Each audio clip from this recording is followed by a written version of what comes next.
clarify, they're speaking for themselves right now. And I encourage anybody to stay here if they have something to say. If that's okay with you, there are some questions and whatnot. Brian, you should stay. Well, if I may, everyone is. They speak for themselves. Right. Everybody here speaks for themselves, and I can tell you that every single person around this table is directly affected by the actions and the offer and so on. If you have a couple extra minutes, I really appreciate it. If I may, happy to answer any questions. as next person on stack, I appreciate that Mario made me give up my seat, and that he and Jim feel that, like, after people talk, they should leave. The rest of us are all here. Lots of the people are camped. That's part of what makes it maybe difficult in communication, is it's a very horizontal movement, and so there is not appointed leadership. That was a big issue with what came back with the offer from the city the other day. Not that some people didn't know other people were talking to the city, but lots of people did not know this.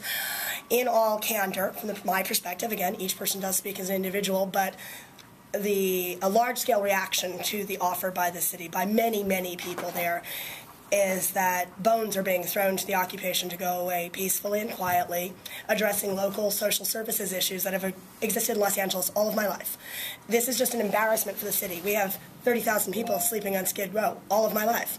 It's never been addressed. It's nice that 50 beds will be found for homeless people. That should be found anyway, because we don't address these issues in Los Angeles. We were deeply involved with the South Central Farm. When I sent something out on Facebook that said we'd been offered an acre, everybody who was involved with the farm was like, how insulting is that after the vote that City Council took last week on the 14 acres? It is seen by many people as largely divisive, and that essentially we would capitulate to the city so it would not be embarrassing for the mayor, who will run for whatever office he runs for next, and it will be like you get your little office space, so we get to turn into another 501c3 nonprofit in Los Angeles, like all the other ones who get along with the city administration so well, and people get divided, and some people go garden over here, that it misses entirely the reason most people are involved with Occupy LA or Occupy Wall Street, New York. I was there for 2 weeks in New York. The larger social issues which require a continuing and ongoing presence, and that being gathered in public, in occupation, holding land where people see you on the City Hall, is a big part of what it's about, to continue that public dialogue. I think two things. It would be much more legitimate for the city to address its infrastructural concerns with the occupation, i.e., it would be helpful if we could feed people better, but we don't have the right to run a real kitchen, having toilets, dealing with security. Those are legitimate things for the city to say. We want to make sure crime isn't occurring there. We want to make sure you're feeding people and that you have bathroom facilities and trash. Those kinds of issues, there'd be a reasonable dialogue on how do we address it. Many people want to stay over the winter because all the occupations have been swept away across the country, and Los Angeles is the last large one, and this stuff will resurge in the spring just as it is over the rest of the world. So I think, and the other thing is not coming to the General Assembly. We realize maybe the mayor doesn't want to come down into the General Assembly, but we keep celebrities safe when they show up. Hearing from a few people who have been speaking in meetings like this with the city who come back and say, this is the offer, when we didn't even know that's what they were asking for, is different than if we had someone like you, a representative of the mayor's office, and someone, a representative of the police department, who wanted to come and speak to this wider democratic body. This is how decisions are being made. This is an experiment in democracy that we have not seen in this country. This is the public square. People want to maintain the public square where this ongoing dialogue will continue. So the two things are, A, it doesn't address the larger issues of the movement. B, a lot of us want to stay and figure out how to do that in an amicable fashion with the city, whether or not the city thought that was on the table. A lot of people will not leave if it's not on the table, so we hope that you don't tear gas us, but that doesn't mean people are going to pack up their tents.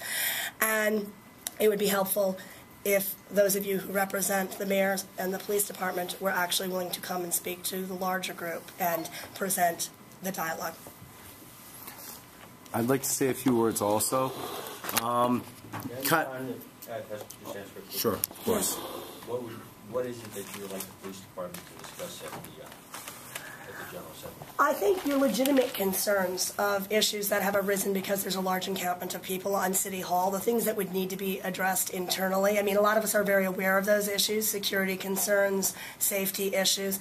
The things that are legitimate public safety issues that would make the dynamics different from the city's perspective as to why we need to leave now versus it's okay, you can have the lawn.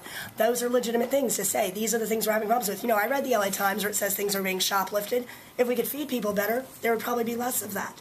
So a dialogue that says, these are the problems we need you to address from a public safety perspective, not just the end game that says, we're tired of these problems, you got to go now.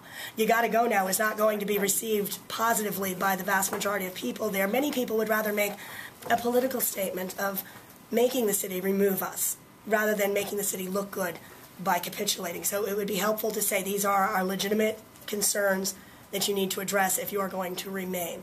So essentially that's it, because I know there are legitimate concerns. That's what we'd like to hear feedback from. But not just where the dynamic is set, you have to leave. That's it. That's the only negotiating point, because that means then people are like, okay, we're going to be removed. That's a civil disobedience situation again, rather than let's dialogue on the problems that have manifested while you're experimenting in democracy so that you can address them. Can I get a point of clarification on what it means to be removed? In the first 2 weeks, being removed was moving to the sidewalk, because that's legally allowed from what I understand. Are you saying the park is going to be shut down 24 hours and no one is going to be allowed in 24 hours a day from that day forward? Or is it the park is going to be shut down from its regular operating hours the way it used to be? At some point next week, the park will be closed. 24 hours? Until... The general public? Correct. All right, I've got a couple. Sorry. In fact, camping on the streets is not allowed. There's no decision. I used to go down by Skid Row, where you can sleep between 9 a.m. I believe it's 05 a.m. 6 a.m. in that. So we had allowed that as part of trying to facilitate the movement. Sure. In that, with can't camp, you have to come off onto the sidewalk. Well, could I actually make a point of clarification on that? Excuse me.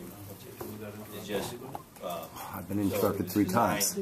That piece was designed just to kind of facilitate the movement. In that, you couldn't camp in. Camping's not allowed in the park.